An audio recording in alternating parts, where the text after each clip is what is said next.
ভুয়া work permit ব্যবহার করে ভিসা আবেদনের ফলে পূর্ব ইউরোপের দুই দেশে বাংলাদেশের শ্রমবাজার এখন হুমকির মুখে পড়ছে। সাম্প্রতিক সময়ে ইউরোপের দেশ সার্বিয়া ও উত্তর মেসিডোনিয়ার ভিসা আবেদনে ভুল ওয়ার্ক পারমিট ব্যবহারের প্রমাণ পেয়েছে দেশ দুটির দূতাবাস।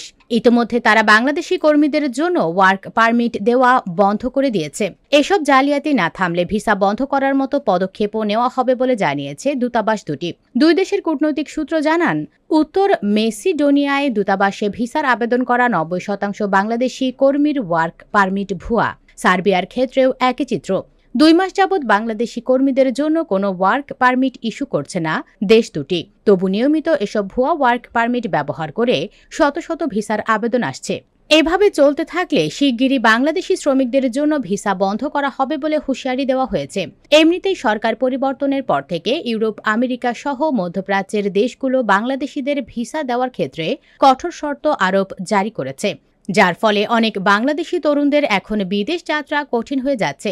সম্প্রতি উত্তর মেসিডোনিয়াতে বাংলাদেশি পাচারকারী চক্রের ৪ সদস্যকে গ্রেপ্তার করেছে দেশটির পুলিশ।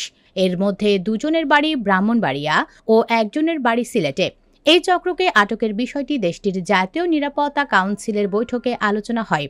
সেখানে গ্রেপ্তারকৃত চক্রের সদস্যদের বিচার শেষে জেলে পাঠানো অথবা ডিপোর্ট করার সিদ্ধান্ত হয়। জানা যায়, সার্বিয়ার নকল স্টিকার ভিসা বানিয়ে প্রতারণা করছে একটি চক্র।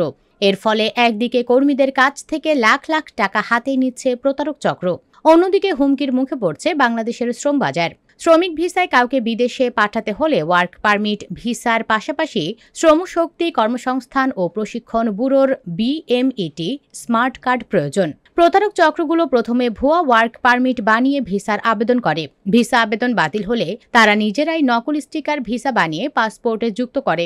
ভিসার বিপরীতে কর্মীর জন্য নেওয়া হয় BMET স্মার্ট কার্ড। এরপর বিমানের টিকিট কেটে যাত্রীদের ইউরোপের বিভিন্ন গন্তব্যে পাঠানো হয়। তবে অধিকাংশ ক্ষেত্রেই বিমানবন্দরের ইমিগ্রেশনে আটকে দেওয়া হয় এসব নকল ভিসাধারীকে।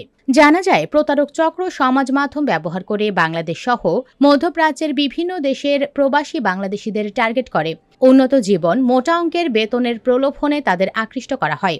এরকমই প্রতারণার শিকার মাজিদুল ইসলাম নামের একজন বলেন, গত মে মাসে সার্বিয়ার শ্রমিক ভিসার জন্য অনলাইনে আবেদন করি। দীর্ঘদিন যাবৎ আবেদনটি অপেক্ষমান তালিকায় ছিল।